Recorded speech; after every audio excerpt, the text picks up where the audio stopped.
Bonjour, je suis Alexandrina et aujourd'hui je vais vous présenter le cuivre. Le cuivre est un des rares métaux que l'on trouve dans la nature. Il est présent dans les sols et dans les eaux. C'est le premier métal à avoir été utilisé par l'homme au cours de son histoire et maintenant le cuivre est un des métaux les plus utilisés au monde après le fer et l'aluminium. Étymologiquement, le cuivre tire son nom de l'île de Chypre. Les Romains le nommaient Aes Cyprium, soit bronze de Chypre. On peut donc dire que celui-ci est connu depuis la plus haute antiquité.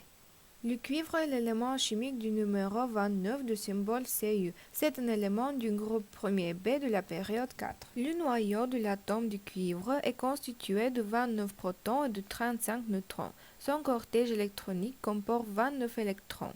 Au contraire des règles, le cuivre a 18 électrons dans sa troisième couche, donc le rayon atomique est plus petit, mais le cortège tient ses électrons de valence et les atomes sont moins actifs. Ces caractéristiques permettent au cuivre d'être monovalent, bivalent ou encore tétravalent ou trivalent. Ces deux derniers sont sur des molécules créées artificiellement. Le cristal du cuivre est constitué par une maille cubique centrée, c'est-à-dire que l'on trouve un atome du cuivre à chacun des sommets d'un cube, plus un au centre. Le métal cuivre à l'état élémentaire a un degré d'oxydation égal à 0, comme tous les éléments non combinés. Cuivre plus 1 est généralement instable en solution aqueuse, en effet il réagit avec lui-même.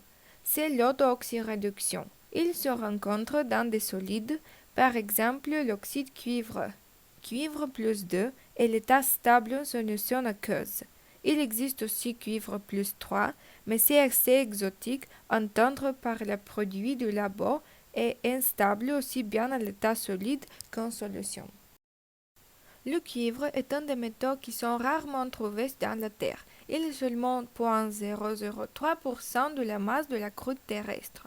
Le cuivre est inégalement réparti à la surface du globe et la plupart des gisements sont situés dans l'hémisphère sud. Par ailleurs, de très faibles quantités de cuivre entrent dans la composition de certains météorites et du Soleil. Le cuivre existe à l'état pur ou combiné à d'autres éléments dans des minéraux, comme dans la charcopyrite, la covéline, la chalcocite ou la kyopyrite, etc. En ce qui concerne la formation des dépôts du cuivre, il semblerait qu'au départ les rochers qui contiennent le plus de cuivre sont les basaltes.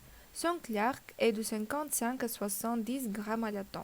Par comparaison, les météorites ont une concentration de plus de 170 grammes à la tonne. Seuls les algiles peuvent concentrer le cuivre dans les proportions du basalte ou 70 grammes à la tonne. Le cuivre pur fond à une température de 1083 degrés. La température d'évaporation se situe à plus de 2000 degrés. Le cuivre est un métal très ductile. Quand on pense à un métal conducteur, après l'argent, on pense au cuivre. La densité du cuivre pur est de 8,9. Avec l'or, le cuivre est seul métal naturellement coloré. Il semblerait que la valence joue un rôle dans la couleur du composé du cuivre. Un sel du cuivre monovalent est incoloré, jaune ou rouge. Un sel du cuivre bivalent est souvent bleu. De même, il semble que la valence joue un rôle dans la saveur du composé du cuivre. Dans le cas d'un sel du cuivre bivalent, sa saveur métallique est très désagréable. Maintenant, on va observer les réactions du cuivre avec différents éléments. L'air, l'eau, les halogènes, l'acide, ainsi que les réactions de déplacement. La réaction la plus répandue du cuivre est la formation de verre de gris sur les bâtiments dont les toitures sont constituées de cuivre. Cette réaction se produit lentement au fil du temps. Le cuivre s'oxyde au contact de l'oxygène de l'air. Ensuite, en conditions humides, il réagit lentement pour former du carbonate de l'air, la couche verte pâle. Dans un laboratoire scientifique, on peut chauffer du cuivre jusqu'à ce qu'il soit rouge. Lorsqu'on fait chauffer en présence d'oxygène de l'oxyde du cuivre, sous forme d'une couche d'oxyde du cuivre brun noir. Contrairement à l'oxydation du fer par une atmosphère humide, cette couche d'oxyde empêche toute corrosion. Ensuite, si on fait réagir du cuivre avec un halogène en excès, c'est-à-dire que du fluor, du chlore ou du brome, il donnera halogénure du cuivre. Ces halogénures ont des couleurs différentes.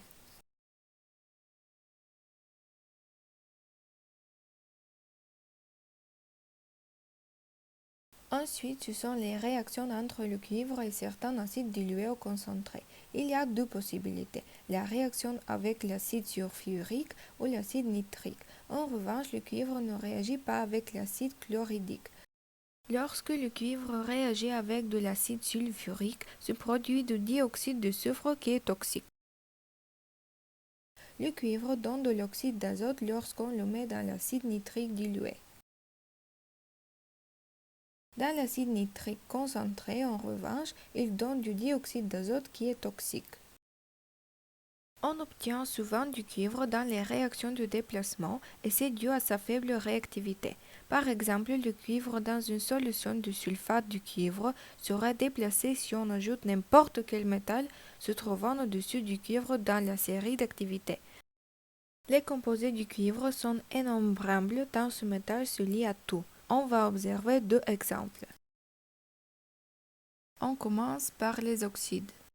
La cuprite, c'est l'oxyde qui peut se fabriquer de nombreuses manières. L'autre oxyde courant est simplement l'oxyde du cuivre. Il est noir et obtenu souvent par oxydation du cuivre ou par l'électrolyse. À l'état naturel, c'est la mélaconite. Les hydroxydes. Il n'existe que l'hydroxyde bleu insoluble dans l'eau. S'il est sec, il est nommé bleu de Brême. Les hydroxydes du cuivre se trouvent souvent sous forme de complexes divers, spécialement dans l'altération du bronze. Par exemple, hydroxyde sulfate du cuivre, brochantite, antlérite. Il existe de nombreux alliages du cuivre dans des proportions différentes. Le cuivre fait aussi des alliages avec les alcalins. Les deux alliages les plus importants sont le laiton est un alliage du cuivre et du zinc.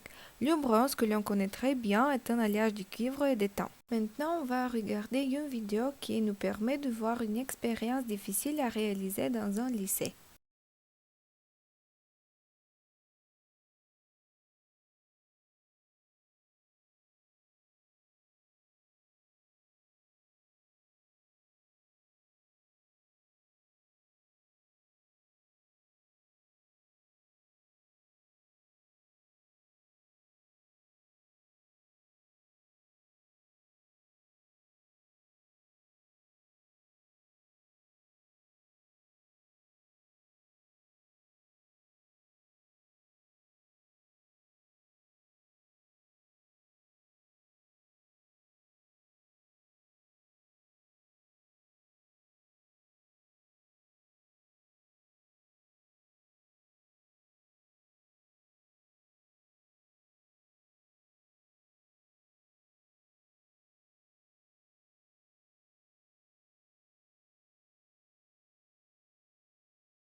Le cuivre est un élément essentiel à la vie des hommes, des animaux et des plantes. C'est un oligoélément parce qu'il est présent dans le corps humain et possède des propriétés antibactériennes. Le cuivre intervient dans un grand nombre de réactions dans le corps car il est indispensable de nombreuses enzymes.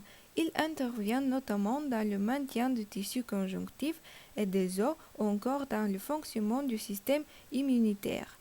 Le cuivre existe dans l'organisme sous 5 cases à 100 mg de cuivre sous différentes formes, dont 40% dans le squelette, 24% dans les muscles, 9% dans le foie et 6% au niveau du cerveau. Il est surtout lié à des acides aminés ou des protéines. Le cuivre contribue à la pigmentation de la peau et des cheveux. Il intervient aussi dans le transport du fer dans l'organisme. Il aide au bon fonctionnement du système nerveux et du système immunitaire. On retrouve du cuivre dans la majeure partie des éléments. Les eaux minérales peuvent également être une bonne source du cuivre. Il est plus abondant dans les abats comme les noix et également dans le cacao. Il est aussi présent dans les légumes secs et les céréales complètes. Plus haut, il est dit que le cuivre n'est pas toxique. Ce n'est pas tout à fait vrai puisque une injection intraveineuse de l'ordre de 1 gramme est mortelle. En effet, celui-ci est très stable vis-à-vis de l'eau et l'organisme est capable d'assimiler et d'éliminer 0,2 g de cuivre par repas. Le cuivre est nécessaire à l'organisme. C'est l'excès qui provoque des troubles. D'ailleurs, ces dérivés sont ou étaient utilisés dans le traitement de la lèpre, d'anémie, du diabète ou de la glycémie. Les mines à ciel ouvert au souterrain jusqu'au stade du cuivre pur, les processus industriels en jeu dans le cycle de production posent cependant de lourds problèmes environnementaux. Ces procédés sont générateurs de déchets solides, liquides et gazeux, qui représentent une source considérable de pollution. Les impacts sur les sols, les ressources en eau et sur la santé humaine sont très sérieux à l'échelle locale. Les principaux pays producteurs du cuivre sont le Chili, la Chine et la République démocratique du Congo. Depuis son origine dans la croûte terrestre, le cuivre passe par plusieurs étapes pour atteindre une longue durée de vie dans des produits essentiels. Matériau recyclable à 100%, le cuivre peut être réutilisé à l'infini sans perdre ses propriétés physiques. Le matériau produit à partir de minerais déconcentrés est appelé production de cuivre primaire. Le cuivre secondaire peut également être produit en recyclant des déchets ainsi que des produits finis. Au cours de la dernière décennie, plus de 30% de l'utilisation annuelle du cuivre provenait de sources recyclées. Sur la base du modèle mondial des stocks et des flux du cuivre, on estime que 2/3 de 150 millions de tonnes de cuivre produites depuis 1900 sont encore utilisées à des fins productives. On peut recycler, on peut récupérer justement le cuivre, la partie cuivre, on va la récupérer, mais de façon propre. Le développement durable fait partie justement de notre formation parce que l'avenir, c'est utiliser des énergies renouvelables, peut-être aussi partir sur des projets ou des idées en utilisant déjà ce qui existe. Avec la région, justement, on a eu le projet de recyclage de cuivre, donc une machine manuelle. Jeune réutilise plutôt le fil ou le câble qui est utilisé et au lieu de le mettre en gros en recyclage simple, lui justement avec la machine récupère, sépare le cuivre qui va être revendu pour acheter du matériel neuf et avec le plastique, c'est-à-dire qui sera recyclé. On a créé ce qu'on appelle un WeBack, d'un vélo d'appartement en pédalant, ça nous permet de charger des téléphones portables. Chacun amène un peu des idées, ils sont intéressés pour ça parce que là ils peuvent l'utiliser, c'est eux qui l'ont créé et ça va rester. La production primaire du cuivre commence par l'extraction des minéraux cuprifères. Il existe deux méthodes de base pour l'extraction du cuivre, l'extraction à ciel ouvert et l'extraction souterrain. Étant donné que le cuivre est réparti en concentration relativement faible sur de grandes surfaces, l'extraction à ciel ouvert est la méthode d'extraction prédominante dans le monde. Le cuivre ainsi que les déchets propres sont transformés en fil, tube, feuilles et bandes qui après sont transformés en produits finis. Près de 28 millions de tonnes de cuivre sont utilisées chaque année. La majorité du cuivre produit dans le monde est utilisé pour les applications électriques et les communications. Le cuivre est utilisé principalement dans la fabrication de câbles et de fils électriques. Il sert aussi dans la construction des rails, des piles, des pièces pour télévision, radio et montres et radiateurs automobiles. Le cuivre ne réagit pas avec l'eau et c'est la raison pour laquelle on l'utilise dans les tuyaux. C'est aussi pour cette raison que les pièces sont souvent en cuivre. Sa bonne conductivité électrique et thermique en fait un matériau de choix en télécommunications, dans le bâtiment, les transports ou le domaine de l'énergie. Le sulfate du cuivre est utilisé dans les fongicides, les insecticides et les additifs pour les sols. L'oxyde du cuivre sème dans les peintures pour bois et protège contre la rouille. Et c'est la fin de ma présentation. Merci pour votre attention.